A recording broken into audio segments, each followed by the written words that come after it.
దేశంలో మావోయిస్టులు అంతమవుతున్న వేళ టాప్ లీడర్ గణపతి ఆచూకీ కనిపించడం లేదు. ఆయన అడవుల్లో లేరని, విదేశాలకు పారిపోయారని వార్తలొస్తున్న వేళ గణపతి సోదరుడు రామచంద్రరావు స్పందించారు.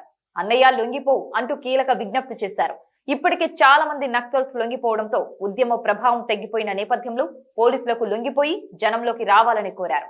దేశంలో మావోయిస్టులు లేకుండా చేస్తామన్న కేంద్ర ప్రభుత్వ నిర్ణయంతో ఒకవైపు అడవుల్లో ఏరివేత ఆపరేషన్లు కొనసాగుతుండగా మరోవైపు మావోయిస్టు అగ్రనేతలు లొంగిపోయే కార్యక్రమాలు పెరుగుతున్నాయి.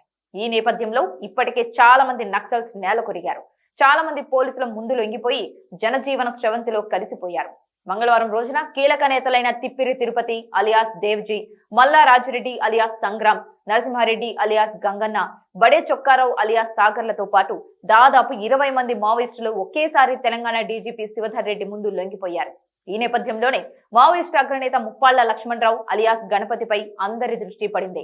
మార్చి 31వ తేదీ నాటికి మావోయిస్టు రహిత దేశంగా భారత్ ను మార్చాలన్న ఆకాంక్షతో కేంద్ర ప్రభుత్వం ఆపరేషన్ కగార్ చేపట్టిన సంగతి తెలిసిందే. ఈ నేపథ్యంలోనే ఆపరేషన్ కగార్ తుది దశకు చేరిన వేళ మావోయిస్టు పార్టీ టాప్ నేతలు అంతా ఒక్కొక్కరు వరుసగా పోలీసుల ముందు లొంగిపోతున్నారు. ఈ క్రమంలోనే Maoist party top leader Muppalla Lakshmanarao alias Ganapathi ఆచూకీపై సర్వత్రా చర్చ జరుగుతోంది. ఈ క్రమంలోనే గణపతి సోదరుడు రామచంద్రరావు మీడియా ద్వారా తన అన్న గణపతికి కీలక వినతి చేసుకున్నారు. తక్షణమే పోలీసుల ఎదుట లొంగిపోవాలని గణపతికి సూచించారు.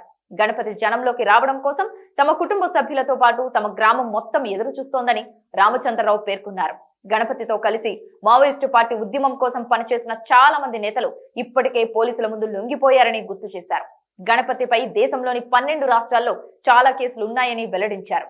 స్వయంగా గణపతి వచ్చి పోలీసుల ముందు లొంగిపోతే ఆయనపై ఉన్న కేసులు మొత్తాన్ని ఆయా రాష్ట్ర ప్రభుత్వాలు ఎత్తివేయాలని ఈ సందర్భంగా రామచంద్రరావు వేడుకున్నారు.